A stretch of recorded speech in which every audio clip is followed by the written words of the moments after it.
अभी अभी बाबा के पास से आ रहा हूँ। बाबा का तो जेल हो गया। अभी बताता हूँ बाबा का जेल कैसे हुआ। अभी मेरी मुसीबत, जो मेरे जान के लाले पड़ते जा रहे थे, जो जो बाबा ने सामग्री बताया, उसके लिए बाबा को मैं यही कहने गया था कि दूसरी सामग्री बता दीजिए। ये मेरी जान मुसीबत में फंसती जा रही है, क्योंकि जिसके पास जा रहा हूँ, मगरमच्छ मारने वाले के पास, उसका दांत जो निकालने वाले के पास, शेर की मूंछ निकालने वाले के पास, और ये बिच्छू का डंक देने वाले के पास, बाज का पंजा देने वाले के पास, अब और जो औरत का सिंदूर लेने वाले के पास, जब जिसके भी पास गया सब ने बताया कि मेरे बीवी है, बच्चे हैं, दो दो चार चार बच्चे हैं, तो मेरी बीवी बच्चों का खाना खर्चा पढ़ाई लिखाई आपको ही करना पड़ेगा। मेरे मरने के बाद अगर हमको कुछ हो गया इसके दौरान, तो भैया वो औरत ने कहा कि भाई मेरे हस्बैंड जो है बाहर रह रहे हैं, और अगर वो तुम टोना टोटका मेरे सिंदूर का कर दिए, तो अगर मान लो बाई चांस ख़त्म हो गए, तो मेरी शादी तो तुम्हें मेरे साथ करनी पड़ेगी। तो मैंने कहा कि भैया ये चार चार पाँच पाँच लोगों के बीवी बच्चों का खाना खर्चा पढ़ाई लिखाई, ये सब मैं कहाँ से वहन कर पाऊँगा, ये मेरे बस की बात नहीं है। और इसलिए बाबा के पास गया था कि बाबा मुझे दूसरी सामग्री का कुछ बताइए उपाय, फिर मैं करके आता हूँ, आपके पास लाता हूँ।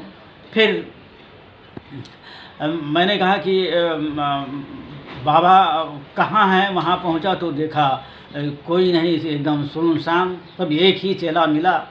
उसने बताया अरे बाबा की कहानी तो यही ऐसी हो गई कि वो बाबा का जेल हो गया है, अब तुम बाद में आना। मैंने कहा जेल कैसे हो गया, मैं तो ये नहीं समझ पा रहा हूँ। इतने महान पुरुष, इतने मतलब अंतर्ध्यानी, अब उनको जेल हो गया, ये तो मेरे समझ के बाहर जा रही है बात। कहा नहीं तुम समझोगे नहीं, उन्होंने जेल नहीं, उनका तो जेल एक खेल है, आना जाना, वो सरकारी औपचारिकता है, थोड़ा सा आएंगे फिर जाएंगे, ऐसे ही होता रहता है उनका, कोई टेंशन तुम मत लो।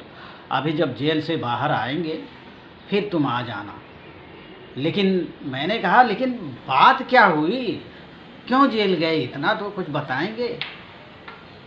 तो कहा कि बात ऐसा हुआ कि जैसा तुम्हें 12 लात मार करके आशीर्वाद दिया था ना कि तेरा कल्याण हो जाएगा, उसी तरह से एक और गरीब आदमी साथ था, उसका जो है कल्याण कर रहे थे बाबा। 12 लात मारे और जो है वो आदमी ख़त्म हो गया, बहुत कमज़ोर था और वो 12 लात सह नहीं पाया।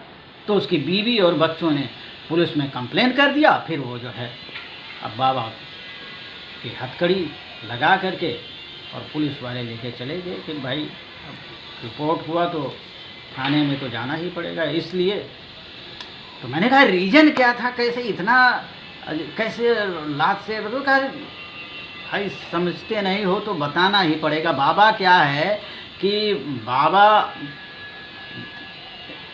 उस दिन जो है 2 किलो दूध पिए थे, डेली उनको 1 किलो दूध पीते थे, लेकिन उस दिन जो है थोड़ी कमज़ोरी थी उनको।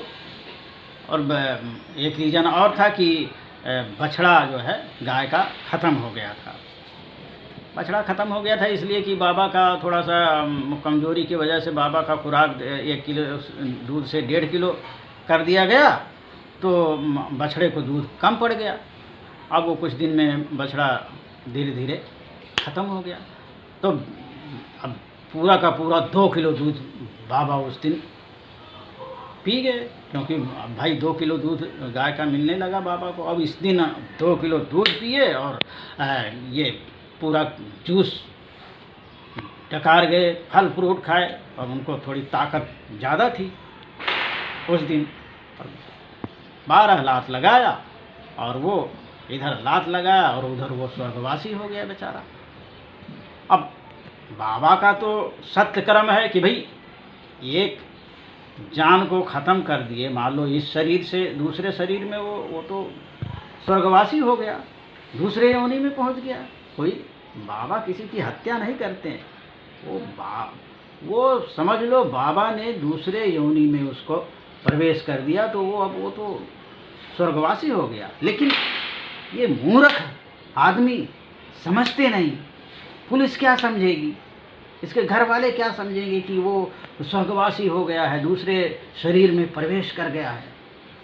बाबा ने ऐसा बताया, लेकिन अभी क्या करें, अब तो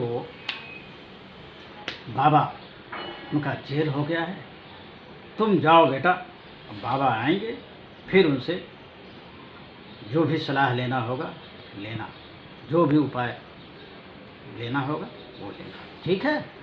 तो मैं चला आया, क्या करूं। जय हो लातेश्वर महाराज की जय।